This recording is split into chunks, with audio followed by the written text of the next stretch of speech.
My name is Naomi Carter. I'm 36 years old, and 3 weeks ago, I sat at a table so close to the service doors of the Blackstone Hotel ballroom in Chicago that every time they swung open, I caught the smell of butter, wine sauce, and hot porcelain being rushed past me like I was part of the staff. I was not seated with the family. I was not seated with the donors. I was not seated anywhere near the stage. I was placed at the edge of the room, in the shadows, where people could conveniently forget I was there, which, to be fair, was the role my family had been training me for most of my life. That night was supposed to be a celebration, my parents' 28th wedding anniversary, a winter gala, 260 guests, politicians, surgeons, developers, board members, society wives, and people who considered themselves the permanent architecture of Chicago respectability, crystal chandeliers, string music, champagne towers, white orchids, gold-rimmed glassware. The kind of event designed to make money look hereditary and cruelty look elegant. And then my mother stood under the lights, smiled into the microphone, lifted her champagne flute, and introduced my younger brother Adrian as the only heir of the Carter family. Not her beloved son, not the future of the family, not even the one carrying the name. No, she said, only heir, as if I had never existed, as if there had never been another child, as if the daughter sitting 40 feet away in the same ballroom was a clerical error no one needed to acknowledge. The room burst into applause. 260 people raised their glasses to the illusion. And then I sat there with my fingers wrapped around a glass of sparkling water, feeling the last weak thread connecting me to my blood relatives finally snap. I did not cry. I did not stand up and make a scene. I did not throw wine or accuse anyone or storm out in a way that would give them the satisfaction of calling me unstable. I waited until the hired MC, a nervous man in a rented tuxedo, asked if anyone else wanted to say a few words. Then I pushed my chair back. The legs scraped sharply across the floor. Conversations paused. The quartet faltered. Heads turned. And I walked straight down the center aisle toward the stage. Before I tell you exactly what I said when I took that microphone, and how that one moment triggered the collapse of everything my family had spent decades pretending to be, take a second to like the video, to subscribe to the channel and drop a comment telling me where you're watching from. And while you do that, ask yourself one question. What would you do if the people who erased you were surviving only because you had chosen to keep them alive? I stepped onto the stage without asking permission.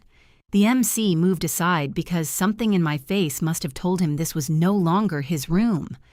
I wrapped my hand around the microphone and looked out at the audience.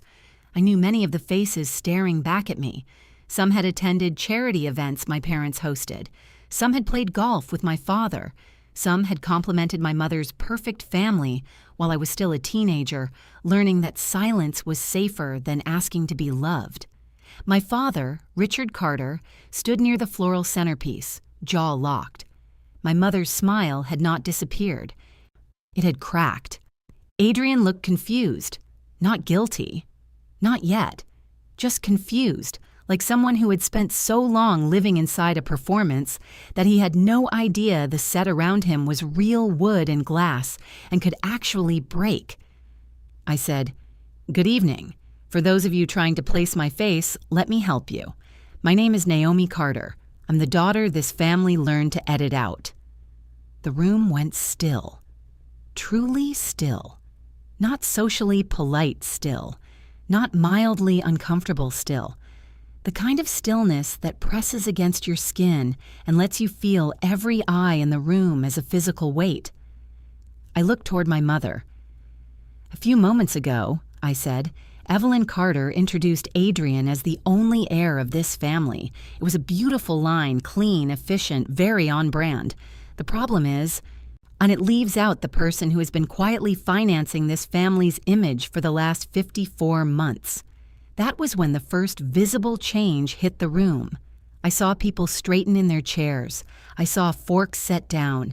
I saw a hospital board president narrow his eyes in the specific way wealthy people do when they sense money, not morality, is about to be discussed. My father took a step toward the sound engineer near the side wall, probably thinking he could cut my microphone. I didn't let him get there. For years, I continued, my parents have attributed their lifestyle to a legacy structure: old family planning, wise financial stewardship, disciplined investing. What they have not told you is that the entity maintaining their liquidity is not a generational asset. It is a private advisory structure I created. I am its sole controller, and tonight I'm done carrying them. If you have never watched an expensive room realize all at once that the wrong person has been holding up the ceiling, it is difficult to explain. Wealthy people are not frightened by family conflict. They are frightened by hidden dependence. They do not recoil from betrayal nearly as much as they recoil from the revelation that status was rented. I let that sit there for a moment. Then I finished. At 11:59 tonight, every soft guarantee, every protective transfer, and every courtesy line that has kept the Carter image intact will be terminated, which means the dinner on your plates may be the last luxury this family enjoys without consequence. I handed the microphone back to the MC. I did not look at Adrian.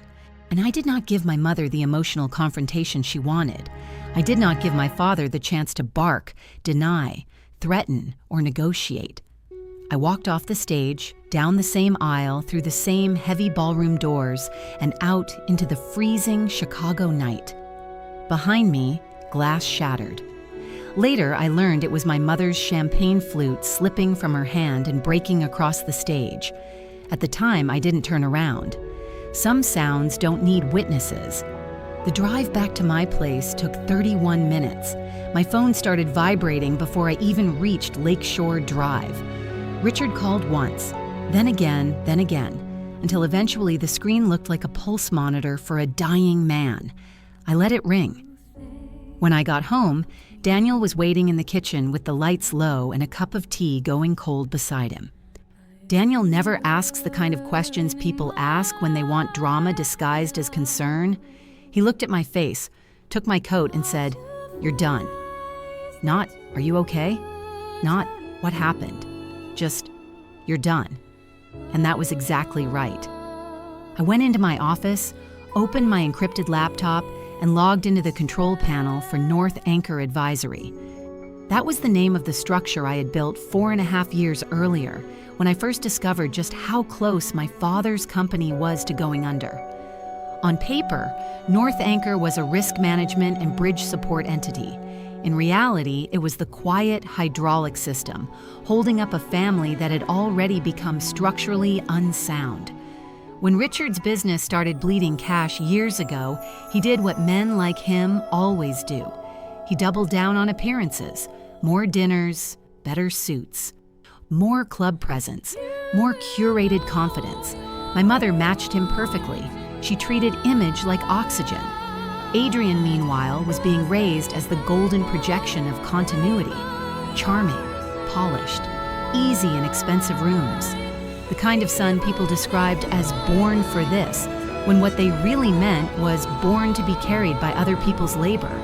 I had seen it all clearly by then. I was old enough to understand that my family had never rejected me because I lacked value. They rejected me because my value was the wrong kind. I was analytical where they needed decorative, quiet where they wanted dazzling, useful in ways they could exploit privately, but never the kind of daughter they could parade publicly. I learned that at 19. There had been a local magazine profile years ago. I'm a glossy little feature on legacy families from Lake Forest. My mother had hired a photographer, chosen the clothes, rehearsed the smiles. Right before the pictures were taken, she looked at me and said, "Stand a little farther out. You're making the frame feel heavy." Heavy. That was the word. I still remember it because it explained everything with such brutal efficiency. A few months later, I was encouraged to take an academic program in Vermont, presented as opportunity, packaged as prestige. In reality, I had been moved off the central stage of my own family. Adrian stayed. I left. And while they polished him into an heir, I built myself into something they did not know how to read. I studied forensic accounting, corporate restructuring, compliance, risk management. I learned how failing companies conceal rot. I learned that every lie leaves a trail somewhere. An invoice that doesn't line up, a transfer that doesn't make narrative sense, a lifestyle too large for the balance sheet carrying it. 4.5 years ago, that knowledge brought me face to face with the truth about the Carters. Richard's company, a pharmaceutical supply chain firm serving parts of the Midwest, was already unstable.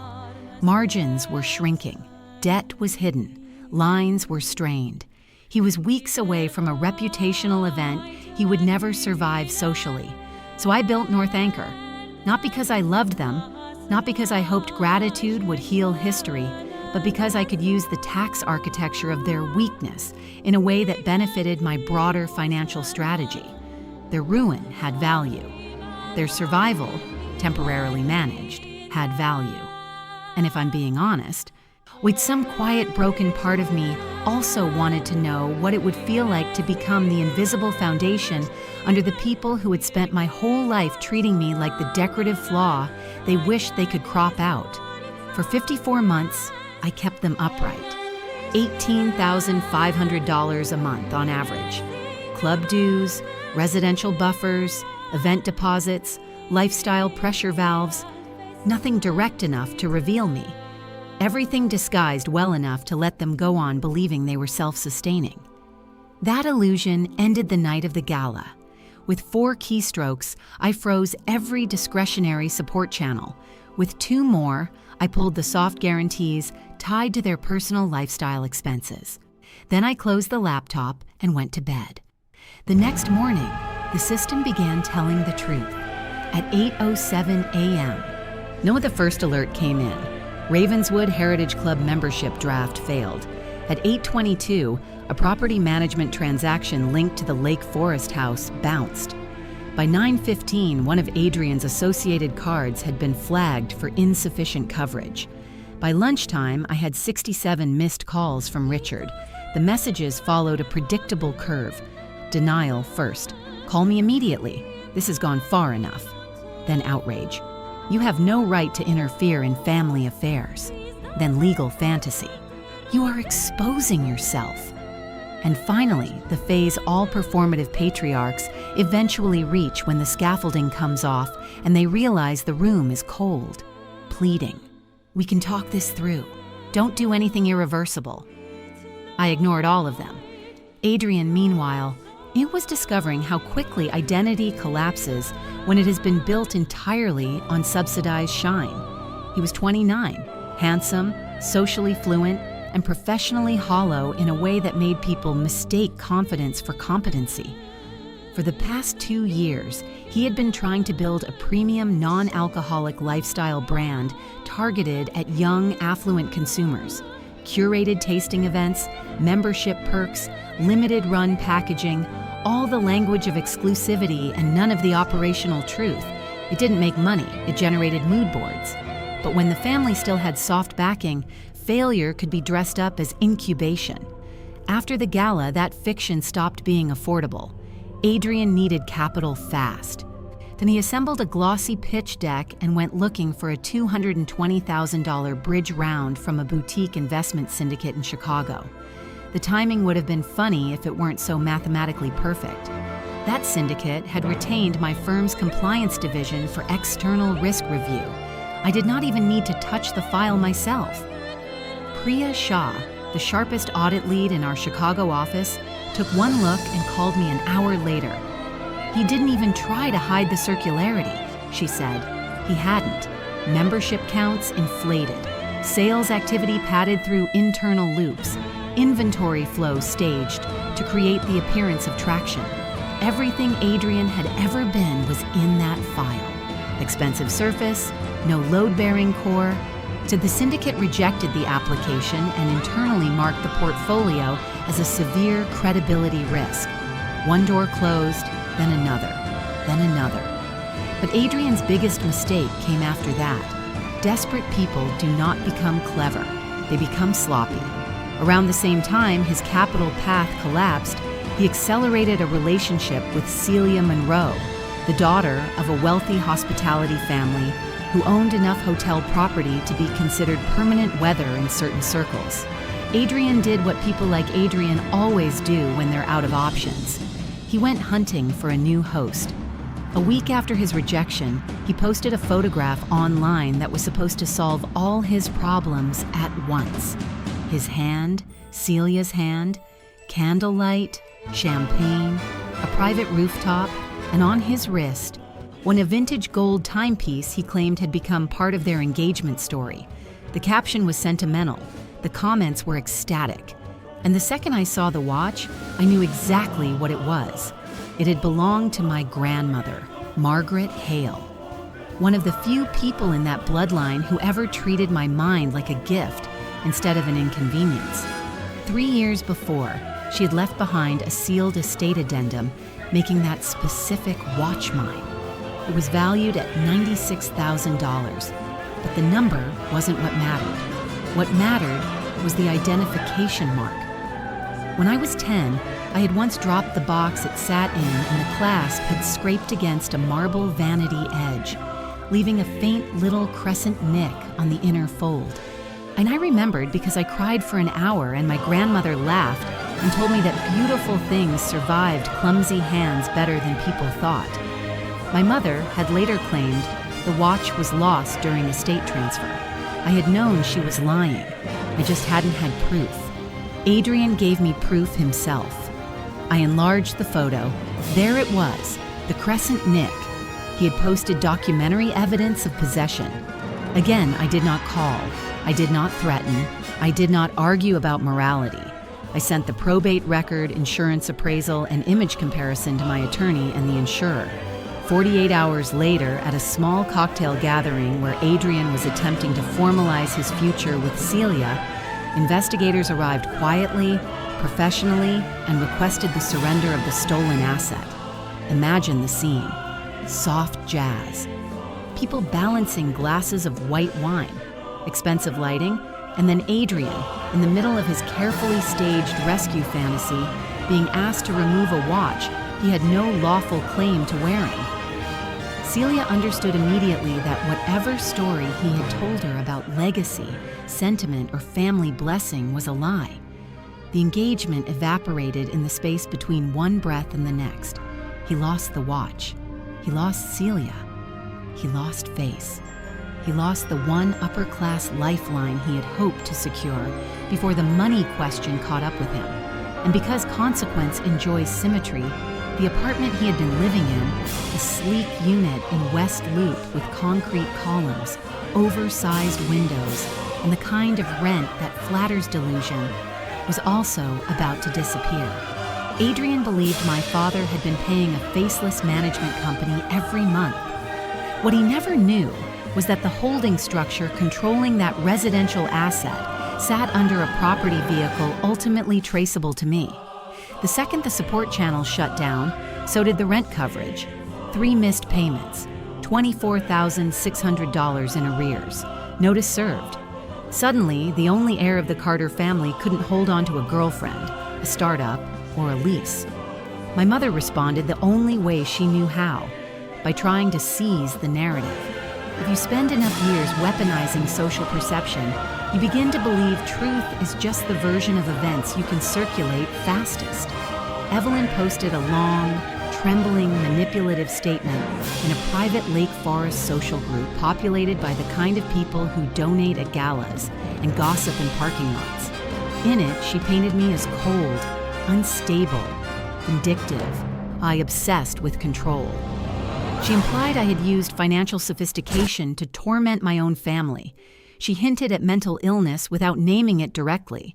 She wrote in the language of a woman performing grief for an audience trained to reward elegant suffering. She expected sympathy.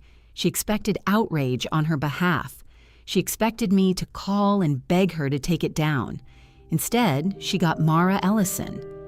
Mara is the sort of lawyer who reads digital slander the way a surgeon reads imaging, not emotionally, but diagnostically. Her team preserved the post, captured source data, logged timestamps, archived the underlying code, and prepared a spoliation notice so sharp it probably cut Evelyn's hand just opening the envelope. My mother deleted the post in panic, which only improved our position. Non-people who live by image tend to think deletion is the same thing as disappearance. It isn't. It is often just confession with worse formatting, but my parents still believed they could fix social damage in person if they moved fast enough. So Richard and Evelyn scheduled an emergency brunch at Ravenswood Heritage Club, inviting a hand-picked cluster of useful witnesses. Local names, board names, names with enough social weight to suggest the Carters remained intact. They were counting on the setting itself to protect them. They were wrong. 8 months earlier, Ravenswood had quietly gone through a financial tightening after too many elite members got comfortable treating obligation like etiquette. My firm had helped consult on the enforcement framework, which meant the new rules were clean, cold, and automated. Now, when my parents arrived that Sunday, dressed in their best version of composure, they were intercepted in the foyer, administrative hold, delinquent balance of $31,400, suspended access, surrender credentials. There are humiliations money can absorb. There are humiliations reputation can survive. And then there is being denied entry to the exact institution you used for years as proof of your own belonging. They handed over their membership cards in front of people whose names my mother had once spoken with the certainty of ownership. And just like that, the room no longer bent around her. It turned away. By then, the last remaining pillar under the Carter myth was my father's company. Richard had spent years treating that business as both engine and alibi. He talked about distribution pressure, industry headwinds, volatile margins, all the executive language men use when they need hardship to sound like strategy. But one of his longtime partners had started seeing too many inconsistencies and brought in my firm for a deeper review. I recused myself formally from the active investigation because blood contamination is real, and I prefer clean work. Priya ran point. What her team found was neither sophisticated nor surprising. It was exactly the kind of fraud successful-looking men think is too ordinary to be noticed. Personal luxury buried in operational expense lines. Adrian's rent dressed up as corporate accommodation. My mother's travel coded as stakeholder cultivation, vehicle leases, resort charges, entertainment, wardrobe-related reimbursements, all disappearing into the body of a company already weakened enough to feel every theft like blood loss. Total misuse, $318,000 over several years. The numbers were devastating, but not fatal yet. Fatal came when Richard, cornered beyond dignity, tried to drag me down with him. He ambushed me in my office garage on a Friday evening, looking less like the polished executive he had once performed and more like a man whose expensive tailoring had begun rejecting him at the seams. He held his phone up like evidence, though it contained nothing but his own panic. He told me I would instruct my team to revise the report. He told me the findings would be softened into accounting confusion, administrative irregularity, misunderstandings. When I asked why I would risk my career, my license, morals, and criminal exposure to protect his theft, he showed me his final card. He would accuse me of financially abusing aging parents. He would tell whatever board, regulator, or licensing body needed telling that I had trapped them in predatory structures and stripped them of access out of revenge. Men like Richard think truth is optional if accusation lands first. What he did not know was that my watch had been recording from the moment the elevator doors opened. I made him repeat the terms, carefully, clearly, slowly. So just to be precise, I said, you are threatening to file a false elder financial abuse complaint unless I alter an audit that documents the misuse of company funds for personal expenses. He said yes. He said I owed him loyalty because he had given me life. He said I had until Monday. It was almost generous in a way. A blackmail becomes much more useful when spoken cleanly. Monday morning, Richard tried to launch a counteroffensive in the boardroom. He called an emergency meeting, intending to regain initiative before the audit could be operationalized against him.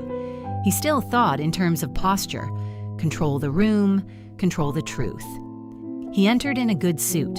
He took the head chair. He started talking about restructuring leadership and protecting the company from internal sabotage.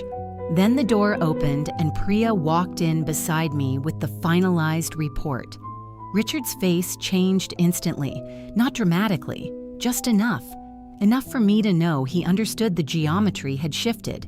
He tried outrage first, demanding we leave, then indignation, claiming the audit was retaliatory, then victimhood. Mitchell, his partner, let him perform for about 30 seconds. Then he placed a tablet in the center of the table and played the garage recording. There is something uniquely destructive about hearing your own corruption played back at professional volume in a room built for corporate decisions. Richard sat there while his own voice outlined extortion, retaliation, and false allegation as a bargaining tactic. When the audio ended, the room felt like a sealed vault. Mitchell slid the divestment papers across the table. Resignation of operational authority, relinquishment of voting control, exit on terms so humiliating they might as well have been $1 in a bus pass. Sign now or the audit and the recording go where criminal matters go. Richard signed. His hand shook. He lost the company he had used to prop up his masculinity, his relevance, or his authority. And with that, the Carter Empire stopped pretending to be an empire at all. Adrian, evicted from his image. My mother, stripped of her social stage. My father, removed from the last room in which anyone was required to listen to him. The funny thing about collapse is that from the outside, people think it arrives with explosions. It usually doesn't. It arrives with smaller, more humiliating sounds. A declined terminal, a door that doesn't open, a legal envelope, a changed tone in a receptionist's voice, a message not returned, a title removed, a silence where deference used to live. That was the phase my family entered next, the long descent from performance into consequence. Adrian moved back toward Lake Forest because he had nowhere else to go. Richard stopped being a man whose calls got picked up.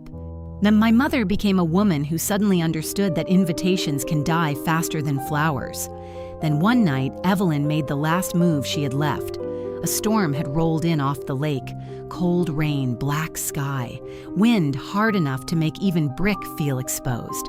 I was in my kitchen with Daniel, warm lights, quiet music, tea steeping. The kind of calm my family had never created and never deserved. The security panel chimed. When I looked at the feed, there she was. My mother, standing outside the gate of my building's secured private entrance, soaked through, hair plastered to her face, gripping the intercom box with both hands as if the metal itself could grant absolution. When I answered, her voice broke immediately. Not beautifully, not convincingly, just desperately. She said Richard had destroyed everything. She said Adrian had nothing. She said the house was slipping. She said no one had stayed. She said she finally saw the truth. She said we could start over. She called me darling. That almost made me smile, not because it moved me, because 2 decades earlier, that word might have worked. Once I would have opened every gate I had for one real scrap of maternal recognition. But the woman standing in the rain did not want a daughter. She wanted new shelter, new financing, new insulation against consequences. She wanted the same thing she'd always wanted from me, only now she had the decency to sound frightened while asking for it. I let her talk until she ran out of sentences. Then I said, very calmly, "At the gala, you told 260 people that you had one heir." She stared up at the camera. I continued, "Go home to him," and I disconnected the line. Then I instructed security to deny entry permanently and add her vehicle to the restricted list. That was the moment it ended. Not the gala, not the audit, not the boardroom, the gate. Because a boundary becomes real only when you stop explaining it. 6 to 8 months later, the numbers settled into their final shape. The Lake Forest house was gone. Not in some cinematic blaze, just through process, notices, defaults, recovery, removal. My father found work in a regional logistics operation, doing middle management coordination for routes that would have once bored him to contempt. My mother took a scheduling position at a dermatology clinic, where no one cared who she used to sit beside at charity dinners. Adrian ended up selling interior furniture in a showroom built to seduce people with money he no longer knew how to imitate. And they lived smaller, tighter, closer to one another than people like them are designed to tolerate. And that, more than any dramatic punishment, was the truth of it. They became trapped inside the company of the only people left willing to stay: each other. I did not monitor them. I did not celebrate updates. I did not go looking for proof of suffering. I had no interest in feeding on the aftermath. Once an account is closed properly, you stop refreshing the statement. I dismantled North Anchor Advisory piece by piece. The structure had served its purpose. What remained after liquidation went somewhere better. In my grandmother's name, I established the Margaret Hale Fellowship for Women in Risk and Compliance, with an annual funding pool of $150,000, tuition support, housing support, licensing support. Real scaffolding for women who build their value in ways the world doesn't always applaud quickly enough. Months later, I received a handwritten thank you note from one of the first recipients. First-generation student, brilliant, tired, honest, the kind of person my family would have overlooked in a room full of better suits. I framed the letter and placed it beside my desk, not as redemption, as proof that money becomes clean only when it finally stops financing illusion and starts creating structure. Daniel and I were married in Door County with 24 guests, no ballroom, no string quartet, no floral architecture designed to impress strangers. There was cold air, a little lake wind, simple food, and the kind of quiet laughter that never once asks who in the room matters most. When it came time to sign the certificate, and I wrote my name slowly, Naomi Brooks, and that was that. No thunder, no final revenge speech, just a line of ink severing what blood had failed to protect. People love to say family is family. They say it as if repetition can make exploitation sacred, as if shared DNA is a lifetime contract requiring endless emotional subsidy. It isn't. Some families do not love you. They use your hope that one day they might. They train you to confuse access with affection, utility with belonging, silence with maturity. And if you are useful enough, they will keep taking from you for years while telling the world you were never really in the picture at all. That is why boundaries feel violent to the people who benefited from your lack of them. To them, your refusal looks like betrayal because they had mistaken your endurance for consent. And if you are listening to this and you have spent years financing a room that would not save you a seat, hear me clearly. Walking away is not cruelty. Closing the account is not cruelty. Letting systems tell the truth after years of carrying people who erased you is not cruelty. Sometimes the kindest thing you can do for yourself is stop performing loyalty for people who only remember your value when the bill arrives. If this story hit something raw in you, subscribe, leave a comment, and tell me the moment you realized someone in your life loved your usefulness more than your existence. Because sometimes freedom doesn't look like winning. Sometimes it looks like leaving the stage, closing the ledger, changing your name, and discovering that the silence waiting on the other side finally belongs to you.